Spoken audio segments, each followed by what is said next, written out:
The great chamber of the Galactic Council stretched out like a small moon. Thousands of seats rose in circular tiers, each one holding a representative from a different world. Lights from 100 different suns filtered through the massive dome above, casting strange colors across the assembled aliens. Ambassador Chen Wei sat in the human section, which was positioned near the back. The location said everything about how the galaxy viewed Earth. Important species sat close to the center. Ancient civilizations held the inner rings. Humanity got seats in the cheap section, 15 rows from the top. Chen didn't mind. He had learned long ago that underestimation could be a weapon. The human wishes to speak? High Admiral Vex Thor's voice boomed across the chamber. The Zalthine commander stood at the central podium, his forearms crossed in what Chen recognized as dismissive posture. Vex Thor's scales glittered blue and gold under the lights. This should prove entertaining. Laughter rippled through the chamber. Not cruel laughter, exactly. More like adults humoring a child who wanted to sit at the grown-up table. Chen stood slowly. He was a small man, barely 5'6", with gray hair and a face that revealed nothing. He had been a diplomat for 32 years. Before that, he had been other things. Things that taught him patience. "High Admiral," Chen said, his voice calm and clear. "Earth wishes to offer military assistance in defending the outer territories against the Corinthian Dominion." The laughter grew louder. Someone in the Vexillian section made a sound like a wheezing kettle. The Plotharian delegate actually slapped his tentacles together in amusement. Vex Thor raised one hand and the chamber quieted. "Ambassador Chen, we appreciate Earth's enthusiasm. However, we must be realistic. Your species has been part of the Federation for only 15 years. 15 years. Some of us have children older than your entire membership." 17 years, corrected a voice from the Archon section. "But who counts?" More laughter. Chen waited for it to die down. "Nevertheless, High Admiral, we have resources that might prove useful." Vex Thor's second set of arms unfolded. He tapped commands on a holographic display. An image appeared above the chamber, showing Earth's registered military vessels. "Let us review," Vex Thor said. "According to our most recent intelligence, Earth possesses 43 registered warships. Your largest vessels are what you call destroyers. They measure approximately 300 meters in length. They are powered by, and please correct me if I am wrong, fusion reactors that we stopped using 4,000 years ago." The chamber was silent now. Everyone watched the display. Chen knew what they saw. Earth's military looked primitive compared to the sleek vessels of the Zalthine, the living ships of the Vex, or the phase-shifting cruisers of the Mentari Empire. "Your weapons," Vex Thor continued, "include kinetic projectiles and chemical missiles. Again, please correct me if I am mistaken, but these are technologies that most civilizations abandoned millennia ago." "You are not mistaken," Chen said simply. "Then you must understand our position. The Corinthian Dominion fields over 300 warships. Each one is larger and more advanced than your entire fleet combined. Their shields can withstand plasma cannons. Their weapons can crack a planet's crust. We are facing an enemy that has conquered 17 systems in the past 2 years. Vex Thor's voice softened slightly. "Ambassador Chen, Earth is a valued member of our Federation, which is precisely why we plan to evacuate your outer colonies first. We will not sacrifice human lives in a battle you cannot win." Chen smiled. It was a small smile, barely visible. But several of the closer delegates noticed it and felt suddenly uncomfortable, though they couldn't say why. "That is generous, High Admiral. However, I should mention that Earth has contingencies in place." "Contingencies?" Vex Thor made a sound like grinding stones. "Ambassador, I mean no offense, but what contingencies could a species have after only 15 years in the galactic community?" "That," Chen said pleasantly, "is classified." The word hung in the air. Classified. Several delegates shifted in their seats. The concept was foreign to most of them. The Federation valued transparency. Secrets were considered primitive, something that backward civilizations clung to. Counselor Thane, a methane-breathing Gotharian, spoke from his sealed chamber. "The humans suggest they have military secrets from whom?" Everyone in this chamber has shared technology with Earth. We know exactly what capabilities you possess. Do you? Chen asked. Counselor Thane, when was the last time the Federation inspected Earth's Kuiper Belt? The Kuiper Belt? Thane's translator made his confusion clear. That is the region beyond. Your outer planets, is it not? There is nothing there but ice and rock. Why would we inspect it? No particular reason, Chen said. He sat down. The delegates looked at each other. A few whispered conversations started, but Vexthor brought his fist down on the podium, and the noise stopped. Enough of this. We have real matters to discuss. Ambassador Chen, Earth's offer is noted and declined. For your own safety, please begin evacuation protocols for your colonies in the Proxima and Tau Ceti systems. Federation forces will arrive to assist within 72 hours. And if the Corinthians arrive first, someone called out. Then pray they are merciful, Vexthor said grimly. This session is adjourned. The delegates began filing out. Chen gathered his small datapad and made his way toward the exit. He walked slowly, letting the crowd thin. Ambassador. Chen turned. Vexthor had descended from the podium and approached him. Up close, the Zaltine was even more imposing. He stood nearly 8 feet tall, and his scaled hide looked tough enough to stop bullets. Hi, Admiral. This talk of contingencies, Vexthor said quietly. You were serious? Completely. Chen, I have been a military commander for 70 years. I have fought in 9 wars. I know when someone is bluffing. And you are either the best bluffer I have ever met or you are telling the truth. I cannot decide which. Chen nodded slowly. Hi, Admiral, let me ask you something. When Earth joined the Federation, what did your intelligence services tell you about our history? That you had only just achieved faster-than-light travel? That your world was divided into hundreds of separate nations? That you had fought numerous wars among yourselves using primitive weapons? Did they mention that we nearly destroyed ourselves at least 6 times? Vexthor's eyes narrowed. What do you mean? Nuclear weapons, High Admiral. We invented them 70 years before we achieved FTL travel. We built enough to kill every human on Earth a dozen times over. We aimed them at each other for decades. We came within minutes of using them on several occasions. That is not unusual. Many species go through such phases. But most don't survive them, Chen said. Most either destroy themselves or give up weapons entirely. Humans did neither. We learned to live with the knowledge that we could end our own existence at any moment. We learned to prepare for the worst while hoping for the best. Your point? My point is that humans are very, very good at being paranoid. We joined the Federation with hope and friendship in our hearts, but we also remembered that the universe is dangerous, so we took precautions. What kind of precautions? Chen smiled again. The classified kind. Vexthor stared at him for a long moment. Then he made a sound that might have been a laugh. You are an interesting species, Ambassador Chen. I look forward to seeing if your precautions are real or imaginary. So do I, High Admiral. So do I. Chen left the chamber and made his way back to the human embassy. It was a small building compared to the massive structures the older species maintained, but it was functional and secure. He went to his office and locked the door. Then he opened a secure channel to Earth. The communication was routed through 17 different relay stations to prevent interception. After a moment, a face appeared on the screen.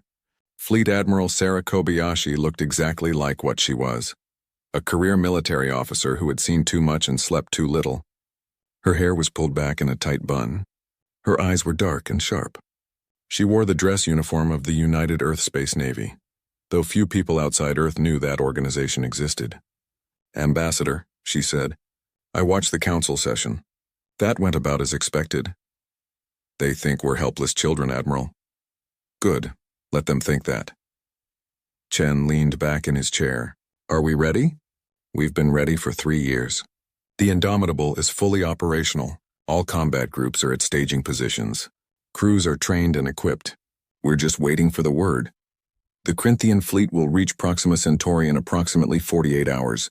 Our colonies there have begun evacuation, but there are still 3 million humans in the system.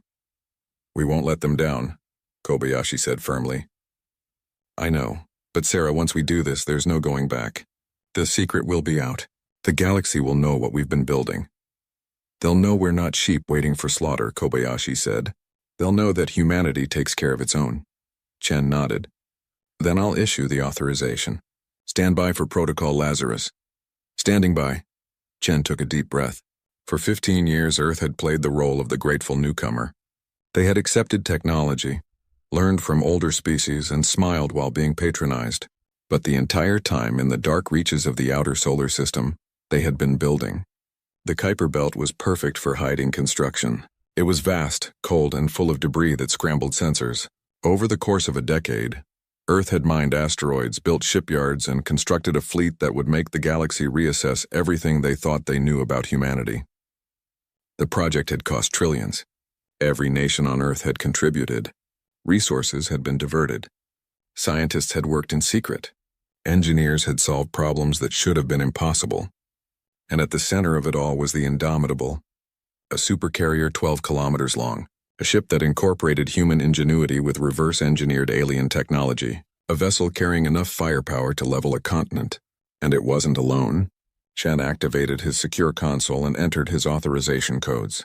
Then he typed a simple message, Protocol Lazarus. Authorization Omega-7 execute. He sent it. Somewhere in the cold darkness of the Kuiper Belt, ancient systems came to life. Lights flickered on in a structure the size of a small moon. Thousands of personnel moved to their stations. Ships that had been in hiding for years began final preparations. On Earth, in the depths of the NORAD command center buried under Cheyenne Mountain, displays lit up. Officers who had been waiting for this moment sat up straighter. Phones rang in government buildings across the planet. Admiral Kobayashi appeared on Chen's screen again. Authorization received and confirmed. The Indomitable is beginning deployment sequence. Estimated time to full operational status, 6 hours. Then God be with you, Admiral. God, Buddha, Allah, and every other deity we can get, Kobayashi said with a tight smile. We're going to need all the help we can get. The screen went dark. Chen sat in silence for a moment. Then he stood and walked to the window. Outside he could see the alien city stretching to the horizon. Beautiful spires and floating gardens, the achievements of civilizations thousands of years old. They thought humans were primitive. They thought Earth was weak. They were about to learn different. Chen thought about his grandfather, who had fought in the last war on Earth before the world unified. The old man had told him something once, something that Chen had never forgotten. The most dangerous warrior, his grandfather had said, is not the one who has never known fear. It is the one who has known fear, has known loss, and has decided to stand anyway. Humanity had known fear. They had stood at the edge of extinction more than once. They had looked into the abyss and seen their own reflection, and they had decided to be ready next time. Chen touched the window. Come on then, Corinthians, he whispered. Come and see what a backwater species can do when you threaten their children. Outside, alien pedestrians walked past, oblivious to what was coming. They had no idea that the balance of galactic power was about to shift. They would learn soon enough. The alarm started at 0300 hours station time. Commander Rachel Torres was already awake when it happened. She had been watching the sensor displays for the past 6 hours, waiting for the inevitable. Contact, Ensign Park shouted from the sensor station. Multiple FTL signatures emerging at the edge of the system.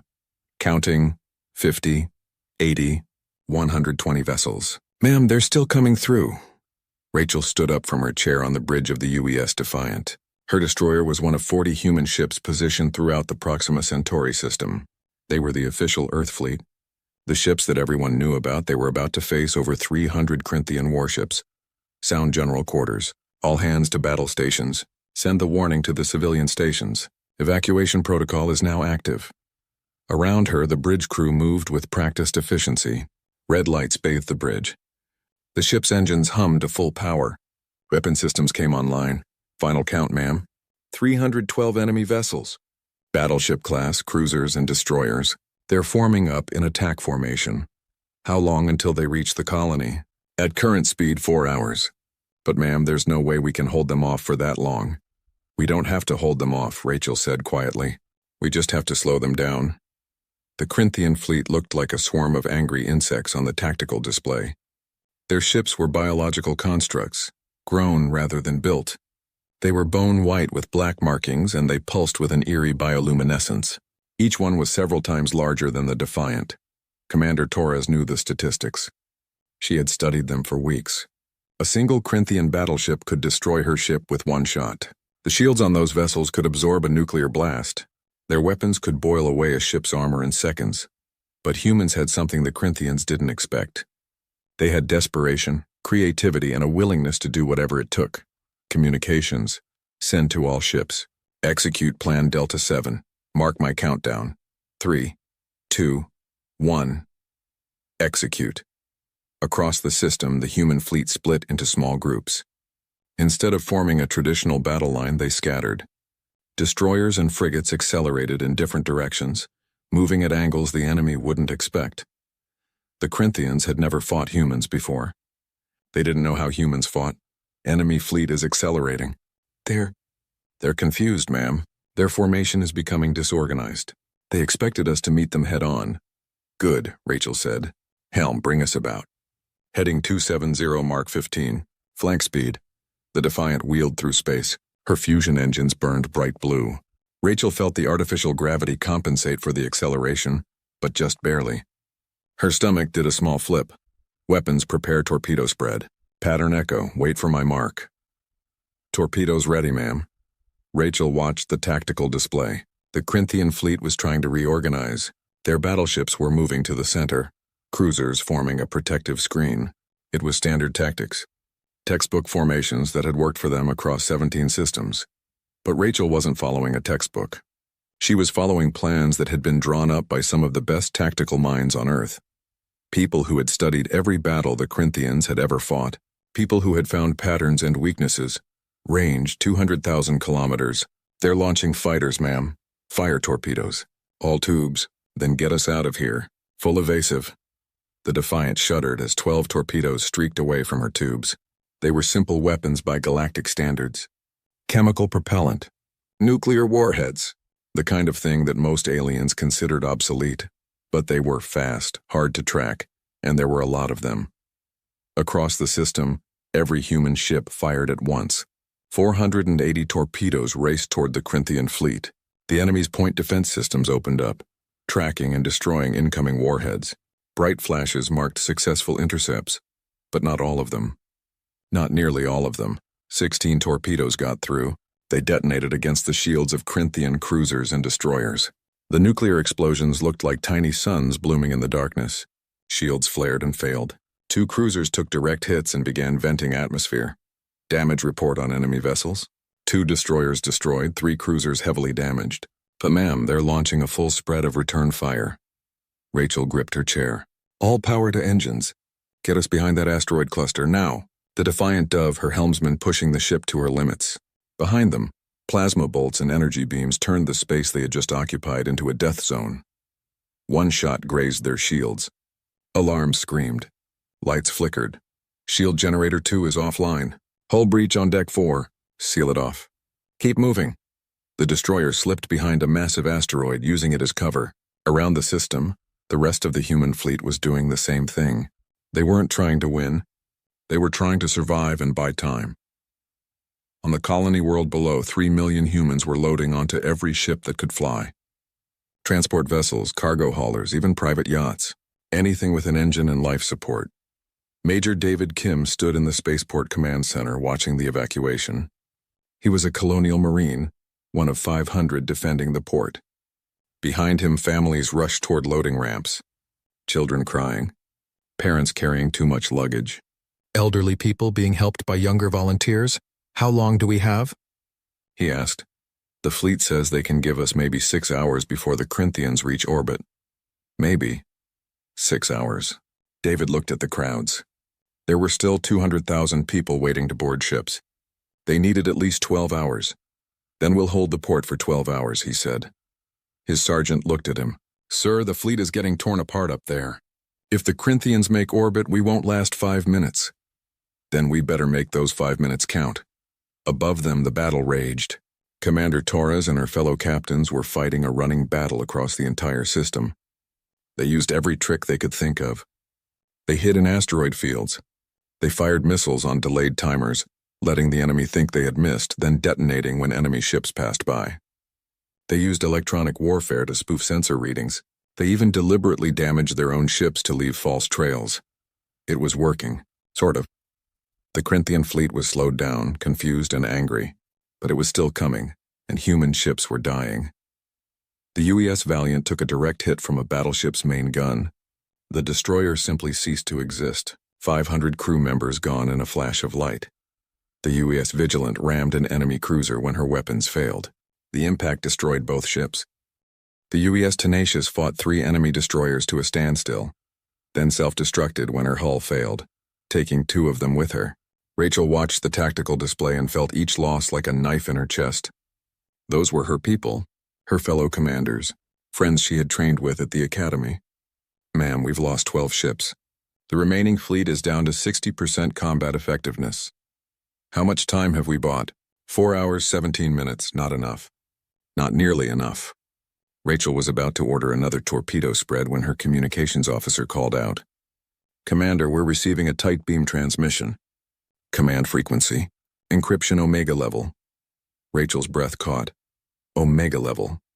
That was the highest security classification Earth had. Only a handful of people had access to those codes. Put it through. Private channel. A window opened on her display. Admiral Kobayashi's face appeared. She looked tired but determined. Commander Torres, I've been watching your performance. You've done excellent work. We're dying up here, Admiral. I know, and I'm sorry, but you've bought us the time we needed. Help is coming. The Federation said 72 hours. I'm not talking about the Federation, Kobayashi said. Hold your position for 90 more minutes. Can you do that? Rachel looked at her tactical display. 90 minutes, with what was left of her fleet, against an enemy that outnumbered them 10 to 1. We'll do it or die trying, Admiral. Let's hope it doesn't come to dying. Kobayashi out. The transmission ended. Rachel looked at her bridge crew. They were young. The oldest officer on the bridge was barely 30. They had signed up to explore the galaxy, not to fight in a desperate battle against impossible odds. But they didn't look scared. They looked determined. You heard the Admiral, Rachel said. We hold for 90 minutes. I want every trick we haven't used yet. I want every weapon we can jury-rig. I want mines, drones, and anything else we can throw at them. We're going to give these bastards the worst 90 minutes of their lives. Yes, ma'am. The bridge crew responded as one. The Defiant turned back toward the enemy. On the Corinthian flagship, Warlord Drakmor watched the battle with growing frustration. His fleet should have swept through this system in less than an hour. These primitive humans with their chemical rockets and fusion engines shouldn't have lasted 5 minutes. Yet here he was 4 hours later still fighting. True, the human fleet was almost destroyed. True, his forces had taken minimal casualties. But the humans were annoying, like insects that refused to die no matter how many times you stepped on them. Status of the enemy fleet? He demanded. Down to 28 vessels, Warlord, all showing damage. But they continued to resist. Where are the Federation reinforcements? Not expected for another 68 hours. Drakmor's lips pulled back in what might have been a smile. The Federation had abandoned the humans. He had expected nothing less. The mighty Galactic Federation always promised protection, but when the time came, they prioritized their own species. Open a channel to the human colony. A moment later, a face appeared on his screen. A human in some kind of military uniform. Drakmor didn't bother learning his name. Human, Drakmor said in heavily accented Standard Galactic. Your fleet is destroyed. Your people are helpless. The Federation will not save you. I offer you this one chance. Surrender your colonies. Accept Corinthian rule, or we will burn your worlds and enslave your survivors. The human was silent for a moment. Then he spoke. Warlord Drakmor, I am Major David Kim of the Colonial Marines. I speak for the 3 million humans in this system. And my answer is, go to hell. The transmission ended. Drakmor stared at the blank screen. Then he laughed. It was a harsh, grating sound. I admire their spirit. Foolish but admirable. Very well. We will teach them the price of defiance. All ships advance. When we reach the planet, begin bombardment of military targets. Make it hurt. The Corinthian fleet surged forward. Rachel saw them coming. There was nowhere left to run. Her remaining ships formed a last defensive line between the enemy and the colony world. This is it, she said quietly. All ships prepare for final engagement. It's been an honor serving with you. Acknowledgements came back from the other ships, brief, professional, ready. The Corinthians opened fire. And then, in the darkness at the edge of the system, something changed. Sensors went crazy. Space itself seemed to tear open. Energy readings spiked to levels that shouldn't be possible. "What the hell is that?" Someone screamed. Rachel stared at her display. Something massive was emerging from a point in space that sensors had always read as empty. Something huge. Something impossible. Something that made the entire Corinthian fleet look small. "My God," Rachel whispered. They actually built it. The UES Indomitable had arrived. Admiral Sarah Kobayashi stood on the bridge of the Indomitable and watched her crew work. The bridge was enormous, larger than a football field. 300 personnel sat at their stations, monitoring everything from weapons to life support. Holographic displays filled the air, showing tactical data, ship status, and the battle, happening light years away. "Final systems, check," she ordered. "Weapon systems online and green," called out Commander Jackson from the weapons station. "Shield generators at full power," reported Lieutenant Chen from Defense. "Reactor output nominal. All 4 zero-point generators operating at 98% efficiency. Navigation has a clean plot. Ready to jump on your command, Admiral." Kobayashi nodded. Around her, the bridge crew sat with perfect posture. They wore crisp uniforms, navy blue with gold trim. Every person here had trained for 5 years for this moment. They were the best Earth had to offer. Status of the battle group: all vessels report ready. Carrier Group 7 is standing by. 20 heavy cruisers in formation. 4 subsidiary carriers prepared to launch. Strike craft are loaded and pilots are in their cockpits. Kobayashi walked to the forward viewport. It wasn't really a window. At 12 kilometers long, the Indomitable was too large for traditional viewports. What looked like a window was actually a display showing the view outside, but it served the same purpose. Before her stretched the vast construction facility that had been her ship's home for the past 8 years. The structure was built into a large asteroid in the Kuiper Belt, hollowed out and expanded until it was more space station than rock. Hundreds of workers had lived here, building the Indomitable in secret. The project had nearly bankrupted Earth. Every nation had contributed.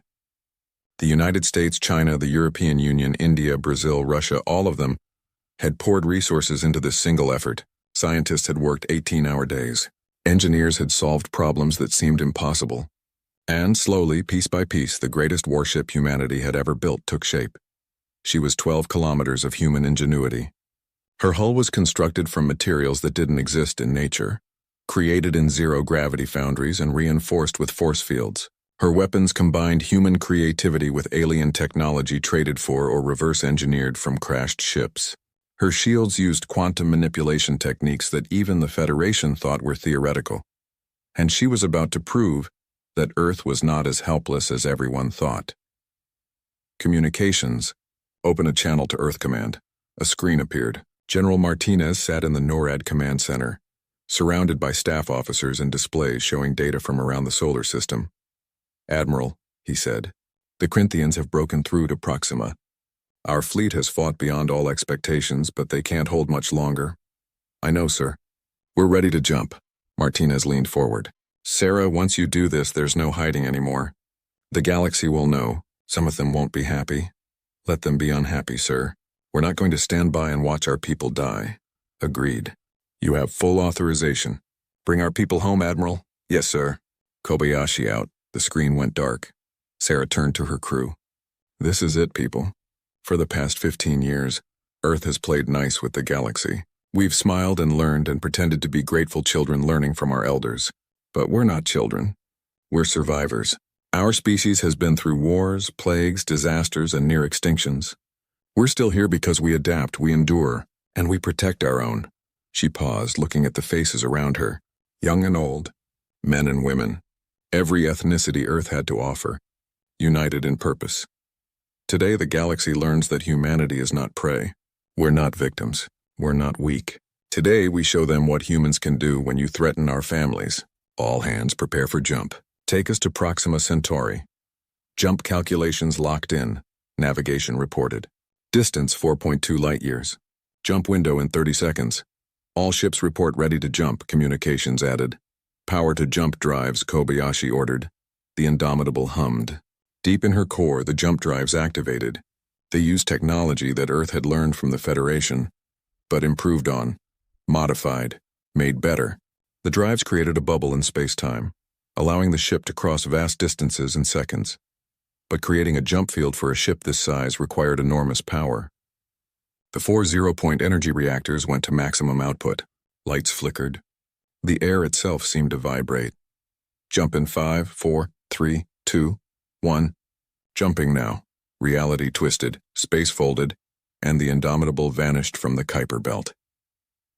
In Proxima Centauri, Commander Rachel Torres was preparing to die.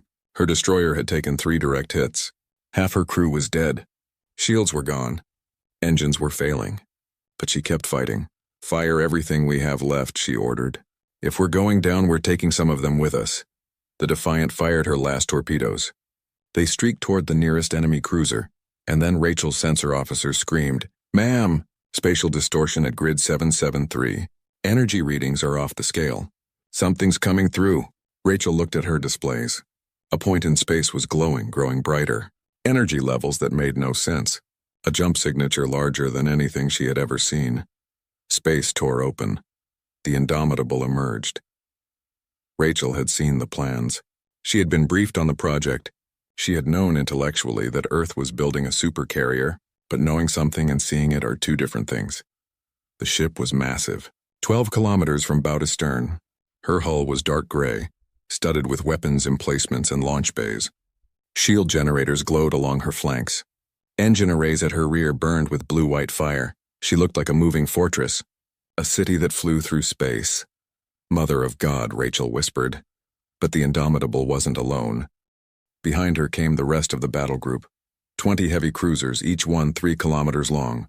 4 subsidiary carriers bristling with fighter craft, destroyers, frigates, support vessels. An entire fleet had just appeared out of nowhere. On the Corinthian flagship, alarms were screaming. Warlord Drakmor stared at his displays in disbelief. "What is that?" he demanded. "Sensors cannot get a clear reading, Warlord. The ship is too large. Energy signatures are impossible. Their shields are using technology we don't recognize. How did they hide something that size? How did our intelligence not know about this?" Nobody had an answer. Drakmor watched as the human fleet deployed. The massive carrier was launching ships, hundreds of them. Small strike craft poured from launch bays like angry hornets. They formed up in perfect squadrons, moving with precision that spoke of extensive training. "Warlord, we're being hailed, audio only." "Put it through." A human voice spoke. Female. Calm. Professional. "Corinthian vessels. This is Fleet Admiral Sarah Kobayashi of the United Earth Space Navy. You are in violation of Federation space. You have attacked our colonies without provocation. You have killed our people. I am here to inform you that this ends now. You have one chance to surrender. Power down your weapons and prepare to be boarded. Any ship that continues hostile actions will be destroyed. You have 60 seconds to comply." Drakmor couldn't believe what he was hearing. This human was demanding his surrender? He commanded over 300 warships. He had conquered 17 systems. He had defeated enemies far more powerful than these primitives. He started laughing. His crew looked at him nervously, but he couldn't stop. The absurdity of it was too much. "Human," he said when he could speak again, "I admire your audacity. But you are outnumbered. 300 ships against 1. I don't care how large your vessel is, you cannot win. I offer you a chance instead. Turn around. Leave. And I will allow you to live." There was a pause.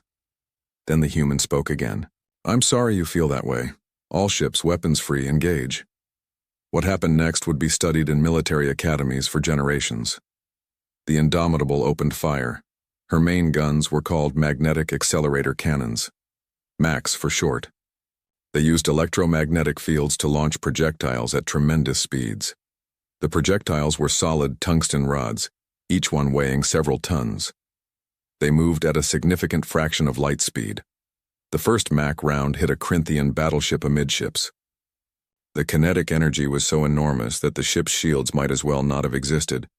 The tungsten rod punched through the hull, through the ship's interior, and out the other side. The battleship broke in half. The Indomitable had 12 Mac guns. She fired 6 of them in the first salvo. 6 Corinthian capital ships ceased to exist in a span of seconds. Evasive maneuvers, Drakmor screamed. Return fire. All ships. Target that carrier. The Corinthian fleet tried to respond. They fired plasma cannons and energy beams. Missiles and torpedoes streaked toward the human ship, and hit shields that simply absorbed the damage. The Indomitable's defense grid was layered. The outermost layer used gravitational manipulation to deflect incoming fire. The second layer was electromagnetic shielding that dispersed energy weapons. The third layer was ablative armor that could regenerate. And if all that failed, the hull itself was reinforced with materials that could withstand a nuclear blast. The Corinthian weapons were designed to fight Federation ships. They had never encountered anything like this. Meanwhile, the human strike craft engaged. 500 fighters swept into the Corinthian formation. They were small, fast, and heavily armed. Each one was piloted by a human who had trained for years in simulators and live exercises. Lieutenant Marcus Rivera sat in the cockpit of his fighter and felt alive. He had been born for this. Flying, fighting, pushing his aircraft to the limit. His fighter was called a Raptor. It was sleek, angular, and deadly. "Red Squadron on me," he called. "Attack pattern Delta. Target the cruisers." His squadron followed him in, 12 fighters moving as one. They dove toward a Corinthian cruiser, their weapons blazing. Railguns fired streams of high-velocity projectiles. Missiles locked onto target points. The cruiser tried to track them, but the Raptors were too fast, too maneuverable. They wove through defensive fire like dancers. Marcus rolled, dove, climbed, always moving, never staying still. "Target locked, Fox 3. His missile launched. It was a smart weapon, capable of adjusting course mid-flight. It jinked around, point defense fire, and slammed into the cruiser's engine section. The explosion was spectacular. Hit confirmed, 1 cruiser damaged. All around the battlefield, similar scenes played out. Human fighters swarmed the Corinthian fleet. They targeted weapon systems, engines, shield generators. They attacked from unexpected angles. They worked together with a level of coordination that shocked the enemy. The Corinthian fighters tried to respond, but they were used to fighting other capital ships. Fighting small, fast, aggressive craft was different. The human pilots had studied every engagement the Corinthians had ever been in. They knew their tactics, their patterns, their weaknesses, and they exploited them ruthlessly. On the Indomitable, Admiral Kobayashi watched the battle unfold. Her ships were performing perfectly, exactly as planned, exactly as trained. Status report: enemy fleet is in disarray. 15 capital ships destroyed, 23 heavily damaged. Enemy fighters are withdrawing. Our strike craft reports 73 confirmed kills with only 5 losses. Good. Have the cruiser group move to flank position. I want them to cut off any escape routes. And prepare the maxi guns for another salvo. Target their battleships. The heavy cruisers moved into position. They weren't as large as the Indomitable, but they were still formidable. Each one carried enough firepower to destroy a small fleet. They formed a wall, blocking the Corinthian retreat. The trap was closing. Drakmor watched his fleet die and realized he had made a terrible mistake. He had underestimated the humans. He had assumed they were weak, unprepared, easy prey. He had been wrong. These humans fought like they had nothing to lose. They used tactics he had never seen. Their technology was beyond what any intelligence report had suggested. And their ship, that massive carrier, it was turning the tide of battle single-handedly. "Warlord, we've lost 40 ships. Damage estimates on the rest range from minimal to catastrophic. If we stay here, they'll destroy us." Drakmor's pride warred with his survival instinct. He was a conqueror. He had never retreated, never surrendered. But he had also never faced an enemy like this. "Open a channel to the human admiral," he said quietly. Admiral Kobayashi studied the face of Warlord Drakmor on her screen. The Corinthian leader looked exactly like what he was, a predator who had suddenly found himself prey. His elongated skull was covered in bony ridges. His eyes were black and deep-set. His teeth, visible when he spoke, were sharp and numerous. He looked dangerous. But right now he also looked worried. "Human Admiral," Drakmor said, "I underestimated your species. This was unwise. Perhaps we can discuss terms. Terms? Kobayashi kept her voice neutral. What terms did you offer the 17 systems you conquered? What terms did you give to the billions who died in your invasions? That was different. They were weak? Kobayashi interrupted. Is that what you were going to say? They were weak, so they deserve to be conquered? Let me tell you something about weakness, warlord. On Earth we have a saying, don't mistake kindness for weakness. We came to the galaxy in peace. We joined the Federation with open hearts. We accepted their help and guidance. But we never forgot that the universe is dangerous. She leaned forward. So while everyone thought we were primitive and helpless, we were building, learning, preparing. Because we know what happens to species that can't defend themselves. We've seen it happen throughout history, and we decided a long time ago that it wouldn't happen to us. Drakmore's expression shifted. You kept all of this secret. For years, how? The Kuiper Belt is vast and dark. Sensor readings are difficult in all that debris, and everyone assumed we were too primitive to build anything worth noticing. Kobayashi smiled thinly. You know what they say about assumptions. So what now? You destroy my fleet? Kill us all? That depends on you. I gave you a chance to surrender. You laughed at me. My offer still stands, but the terms have changed. Power down all weapons immediately. Shut down your engines. Allow my ships to board and take your crews into custody. Any ship that resists will be destroyed without further warning. You have 30 seconds to decide. Drakmore's face twisted with anger. You cannot hold us forever. The Dominion will send more fleets. Larger ones. They will come for revenge. Let them come, Kobayashi said coldly, and they'll learn the same lesson you're learning now. Earth is not a victim. We're not easy prey. We're the species that survived ice ages, plagues, world wars, and our own stupidity. If your Dominion wants a fight, we'll give them one they'll never forget. She glanced at a display. 20 seconds, warlord. In his command center, Drakmore looked at his officers. They waited for his decision. He could see the fear in their eyes. They had started this day expecting an easy victory. Now they were facing annihilation. Pride was a luxury he could no longer afford. Stand down, he said quietly. All ships power down weapons. Comply with their demands. Across the Corinthian fleet, ships began shutting down their systems. Weapons went offline. Engines cut to minimal power. It was the signal of defeat, and every crew member felt the shame of it. But they were alive. That was something. On the Indomitable's bridge, cheers erupted. Officers stood and applauded. Some hugged each other. The tension that had filled the bridge for hours finally broke. Kobayashi allowed herself a small smile. Communications send to all ships. Boarding parties are authorized. Take the Corinthian crews into custody. Be professional. Be respectful. But be thorough. I want every weapon disabled and every database downloaded. Yes, ma'am. And someone get Commander Torres on the line. Her people deserve to know what they helped accomplish. A moment later, Rachel Torres's face appeared on the screen. She looked exhausted. Her uniform was torn and dirty. There was a bandage on her forehead, but she was smiling. Admiral, it's good to see you. Commander, status of your ship? The Defiant is barely holding together, ma'am.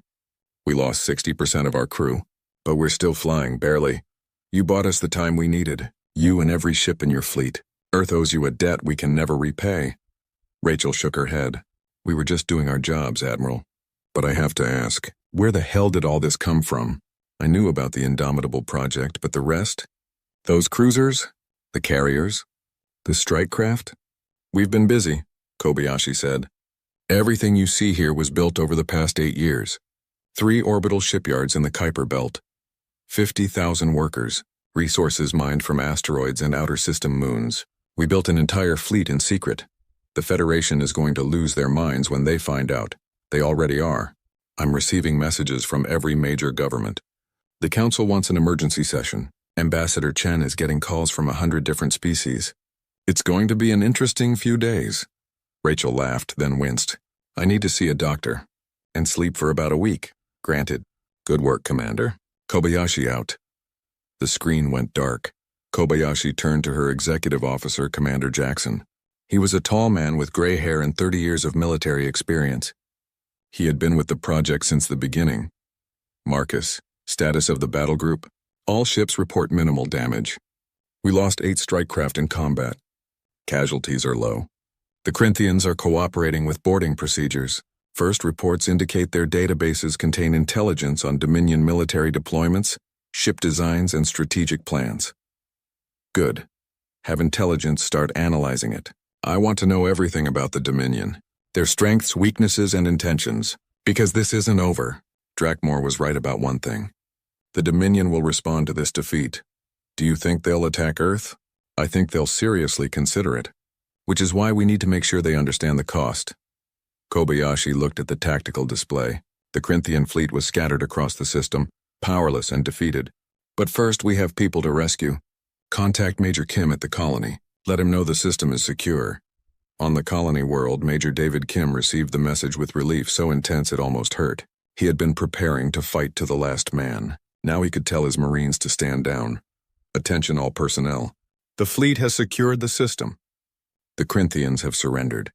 Evacuation is no longer necessary. Repeat, evacuation is no longer necessary. We're safe. Around him, people started crying. Marines who had been ready to die hugged each other. Civilians who had been rushing to escape ships stopped and simply stood, processing the information. Children who had been scared asked their parents what it meant. It means we're going to be okay, one father told his daughter. It means Earth protected us. David walked outside the command center. The sun was setting over the colony city. Buildings stretched to the horizon. Parks where children played, schools, hospitals, homes. 3 million people lived here. 3 million people who had been hours away from death or slavery. Now they were safe. He looked up at the sky. Somewhere up there, beyond the atmosphere, was a ship so large it defied imagination. A ship built by humans, crewed by humans, commanded by humans. A ship that had just defeated an enemy fleet 300 strong. We did it, he whispered. We actually did it. In the Galactic Council chambers, chaos reigned. Representatives from 100 worlds shouted at each other. Some demanded explanations. Others wanted to know how Earth had hidden such a massive construction project. A few were already proposing sanctions against humanity for deception. Ambassador Chen Wei sat quietly in the human section and waited for the noise to die down. Eventually, High Admiral Vexthor managed to restore order. Ambassador Chen, Vexthor said. His voice was carefully controlled, but Chen could hear the anger underneath. Perhaps you would care to explain how Earth constructed a 12-kilometer warship without anyone's knowledge. Chen stood. High Admiral, fellow delegates, I understand your surprise, but I must point out that Earth has done nothing illegal. We have violated no treaties, broken no laws. We simply took measures to ensure our own defense. By hiding a fleet in your outer system, someone shouted. By preparing for the possibility that the Federation could not protect us, Chen corrected. And as we have just seen, that concern was justified. The Corinthians invaded our space. They attacked our colonies. Where was the Federation fleet? Where was the protection we were promised? The chamber fell silent. The evacuation protocols called for our colonies to be evacuated first because we were considered most vulnerable, Chen continued. In other words, the Federation had already decided that humanity could not defend itself. We disagreed, and we took steps to prove otherwise. Councillor Thane spoke from his sealed chamber. You lied to us. You claimed your military was limited to 43 vessels. We have 43 registered military vessels, Chen said. We never claimed that was our entire military capability. You assumed. There is a difference. Semantics. No, Councillor. Accuracy. When Earth joined the Federation, we agreed to certain transparency requirements. We have met all of them. The vessels in question were constructed in Earth's sovereign territory. They used technologies that Earth developed or legally acquired. We have broken no rules. Vexthor leaned forward. Ambassador, your species has fundamentally altered the balance of power in this region of space. You have demonstrated military capabilities that rival some of the oldest civilizations in the Federation, and you did it all in secret. Surely you can understand our concern. I understand it completely, Chen said, and I would be concerned too if I were in your position. But let me ask you something, High Admiral. If another species in this chamber had the ability to protect themselves but chose to hide it, would you consider that aggressive? Or would you consider it prudent? Vexthor didn't answer immediately. His forearms crossed in a complex gesture that Chen had learned meant deep thought. It would depend, the Admiral finally said, on their intentions. Then let me be clear about Earth's intentions. We want peace. We want cooperation. We want to be good members of the Galactic Federation, but we also want to survive. We have seen what happens to species that cannot defend themselves. History is full of civilizations that trusted others to protect them and paid the price. Chen's voice grew stronger. Earth has been through dark times. We nearly destroyed ourselves more than once. We know what it means to face extinction. We swore we would never be helpless again. So yes, we built a fleet. Yes, we kept it secret. And yes, we will use it to protect our people. But we have no desire to conquer anyone. No plans to invade our neighbors. No ambition except to live in peace and be left alone. Pretty word, someone muttered. True words, Chen shot back. And I have proof. Admiral Kobayashi could have destroyed the entire Corinthian fleet. She had the firepower. Instead, she offered them surrender. She took prisoners rather than killing everyone. Does that sound like a species with aggressive intentions? Vexthor nodded slowly. It does not. But Ambassador, your actions today have consequences. The galaxy has been watching. Right now, a dozen major powers are reassessing their intelligence on Earth. They are wondering what else you might be hiding. Some of them are afraid. Fear can be useful, Chen said, but it can also be destructive. We hope the galaxy will choose to see this as evidence of human capability, rather than human aggression. We defended our people, nothing more. And if the Corinthian Dominion retaliates, then we'll defend ourselves again. And we hope the Federation will stand with us. The chamber erupted in noise again. Some delegates supported Earth, others demanded restrictions. A few called for investigations. But Chen could see that the dynamic had changed. Before today, humanity had been dismissed, patronized, treated like children. Now they were being treated like a threat. It wasn't ideal, but it was better than being ignored. High Admiral Vexthor raised a hand for silence. The Council will take this matter under advisement. We will meet again in 3 days to discuss the implications. Ambassador Chen, I expect a full briefing on Earth's military capabilities. High Admiral, I can provide general information, but specific details remain classified. Still keeping secrets? Some secrets, Chen said with a slight smile, are worth keeping. As the session ended and delegates filed out, Vexthor approached Chen's seat. The massive alien looked down at the small human. You played us, Vexthor said. All of us. For 15 years. We prepared ourselves, Chen corrected. There's a difference. Is there? You knew we underestimated you. You encouraged it. Yes, Chen admitted. We did. Because underestimation gave us time. Time to learn. Time to build. Time to become strong enough that no one would dare attack us. Vexthor made a sound that might have been respect. It was well done. Risky but well done. Your Admiral Kobayashi is a skilled commander. And your ships. He shook his head. Impressive. Very impressive. Thank you, High Admiral. But Chen, you should know. Not everyone in the galaxy will react as I have. Some will see this as proof that humans are dangerous. They will argue for restrictions, sanctions, perhaps worse. Let them try, Chen said quietly. Earth has shown we can defend ourselves. Now we need to show that we're worth having as allies rather than enemies.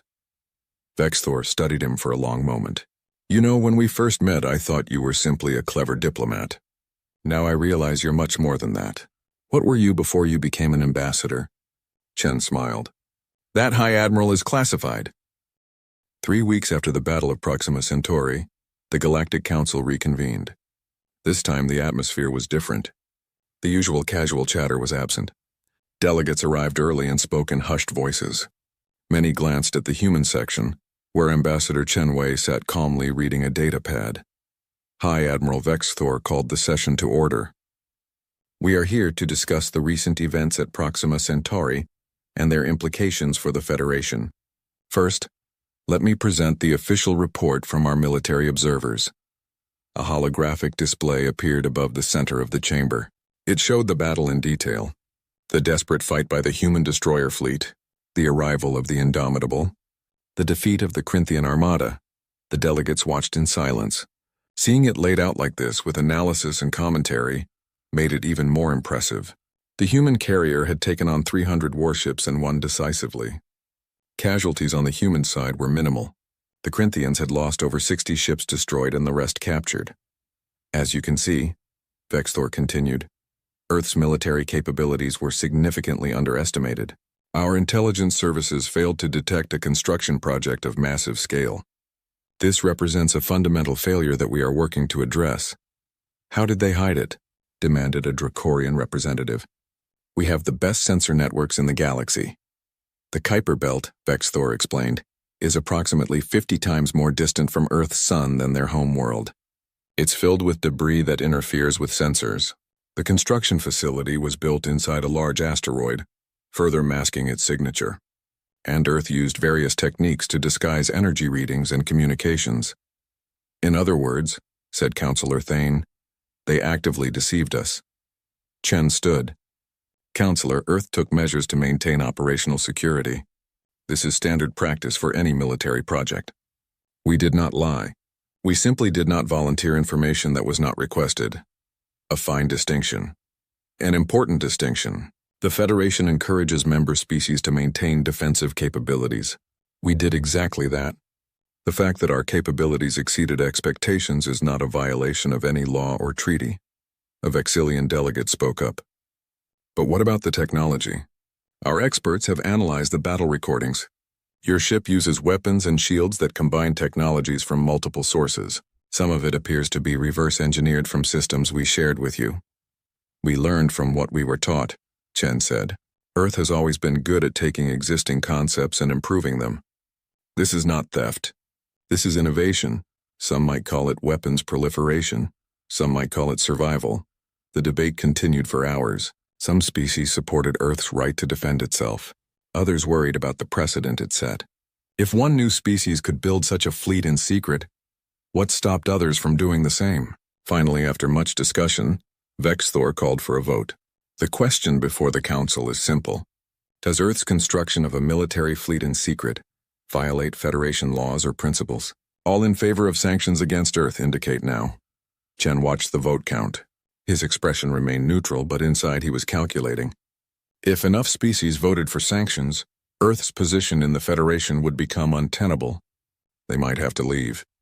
That would mean isolation, possible conflict, and the end of peaceful cooperation. The vote finished. 217 species had voted. 83 voted for sanctions. 134 voted against. Chen allowed himself to breathe. They had won. Barely. The motion fails, Vexthor announced. Earth will not face sanctions. However, this council recognizes that the situation requires discussion. Ambassador Chen, the Federation Security Council has extended an invitation. We would like Earth to join as a permanent member. The chamber went silent. A permanent Security Council seat was something that only the oldest, most powerful species held. There were currently 15 permanent members. Earth would be the 16th, and the youngest by several thousand years. Chen stood slowly. Hi, Admiral, the Security Council. Earth has been a Federation member for only 15 years. Yes, Vexthor said, but you have demonstrated the capability and will to defend Federation space. The Corinthian Dominion is a threat to us all. Your actions at Proxima stopped their expansion. That deserves recognition. It's also a practical matter, added Counselor Thane. Like it or not, Earth is now a major military power in this region. It makes sense to have you at the table when security decisions are made. Chen nodded. I will transmit this offer to my government. I'm certain they will give it serious consideration. There is one condition, Vexthor said. The Federation requires a full disclosure of Earth's military assets. Not specific technical details, but general capabilities. How many ships do you have? What are their functions? We need to know what we're working with. Chen had expected this. I am authorized to provide that information. Earth currently operates 4 supercarriers of the Indomitable class, 20 heavy cruisers, 48 destroyers, 16 frigates, 4 subsidiary carriers, and approximately 2,000 strike craft. We also have extensive orbital defense platforms around Earth and our major colonies. The numbers caused a stir. That was a fleet size comparable to some species that had been spacefaring for millennia. 4 supercarriers, someone said. You built 4 of those things. We built 3. The 4th is currently under construction and should be operational within 6 months. We also have plans for expanding the fleet as needed. How did you pay for all this? Earth has a unified global economy. When we decided to build this fleet, every nation contributed. We diverted resources from other projects, mined asteroids, developed new manufacturing techniques. It required sacrifice, but our people understood the necessity. Vexthor studied Chen carefully. You were planning for war before you even joined the Federation. We were planning to survive, Chen corrected. There's a difference. We hoped the Federation would provide security. But hope is not a strategy. We prepared for the worst while working for the best. And what about now? Asked a Mentari representative. The Corinthian Dominion knows about your fleet. They will see your actions as an act of war. Then they should have thought of that before they invaded our space and killed our people, Chen said flatly. We offered peaceful surrender. We took prisoners rather than slaughtering them. We acted with restraint. If the Dominion wants revenge, they're welcome to try, but they should know that Earth has 3 more carriers and we're not afraid to use them. The chamber erupted in discussion. Some delegates praised Earth's resolve. Others worried about escalation. But Chen could see that the dynamic had fundamentally shifted. Before the battle, humanity had been treated like children. Now they were being treated like adults. Dangerous, unpredictable adults, perhaps, but adults nonetheless. After the session ended, Chen returned to the human embassy. He found Admiral Kobayashi waiting for him in a secure conference room. The Admiral had arrived on Earth's newest stealth ship for this meeting. How did it go? She asked. They offered us a Security Council seat. Kobayashi's eyebrows rose. Already? I expected more resistance. Some species opposed it, but most recognized the reality. We're a major military power now. They want us inside the tent rather than outside. What about the Corinthians? No official word yet. But our intelligence suggests they're in chaos. Losing their entire fleet at Proxima was a massive blow to their prestige. Other species they conquered are starting to rebel. The Dominion is fighting to maintain control. Good, Kobayashi said. Let them struggle. It'll keep them too busy to bother us. Chen sat down and rubbed his eyes. Sarah, do you think we did the right thing? Building all of this in secret? The galaxy trusted us and we hid the truth from them. The galaxy underestimated us, Kobayashi corrected. There's a difference. They looked at Earth and saw primitives with chemical rockets. They didn't see our potential, our determination, our refusal to be victims, but now they're afraid of us. Fear and respect are close cousins. I'd rather be feared than dismissed. Chen nodded. I suppose. But I worry about the future. What happens when other species start building their own secret fleets? What happens when trust breaks down completely? Then we'll deal with it. Chen, humanity has survived ice ages, plagues, world wars, and near-extinction events. We're still here because we adapt. We endure. Whatever the galaxy throws at us, we'll handle it. There was a knock on the door. A junior diplomat entered. Ambassador, there's someone here to see you. High Admiral Vexthor. He says it's important. Chen and Kobayashi exchanged glances. Send him in. Vexthor entered, ducking slightly to fit through the human-sized doorway. He nodded to both of them. Ambassador Admiral, thank you for seeing me without an appointment. Hi, Admiral. What can we do for you? Vexthor sat in a reinforced chair designed for larger species. I wanted to speak with you privately, off the record. Go on. The council meeting today was political. Lots of posturing and speeches, but the truth is simpler. The galaxy is changing. The Corinthian Dominion is not the only threat. There are other aggressive species out there. Pirates, warlords, entire civilizations that see the Federation as weak and divided. And we need allies who are willing to fight. Not just talk about peace and cooperation, but actually fight when necessary. Earth has proven that you're willing to do that. So the Security Council seat is about more than just recognition, Kobayashi said. You want us in the fight. I want partners who understand that sometimes violence is necessary. The Federation has grown soft, Admiral. We've had peace for so long that many species have forgotten how to fight. Earth hasn't. You're still warriors. And we need that. Chen leaned back. What exactly are you proposing? A mutual defense pact. Earth and the Zolthene hegemony. If either of us is attacked, the other responds. Joint training exercises, technology sharing, intelligence cooperation. You want access to our fleet. I want Earth as an ally rather than an unknown factor. Look, I know you don't trust us completely, and I don't blame you. But the galaxy is dangerous. Having friends is better than standing alone. Kobayashi looked at Chen. He nodded slightly.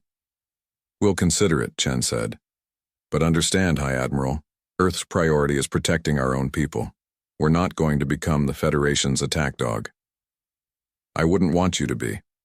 But when the next crisis comes, and it will come, I'd like to know that we're on the same side. Vexthor stood. I should go, but think about what I said. The galaxy thought you were weak. Now they know better. Use that advantage wisely. After he left, Kobayashi turned to Chen. What do you think? I think he's right about one thing. The galaxy is dangerous, but I also think he's testing us, trying to figure out if we're allies or threats. And which are we? Chen smiled. Both. We're allies to those who respect us, and threats to those who don't. That's the best position to be in. Admiral Kobayashi returned to the Indomitable the next day. The great carrier hung in orbit around the Federation capital world, a silent reminder of Earth's power.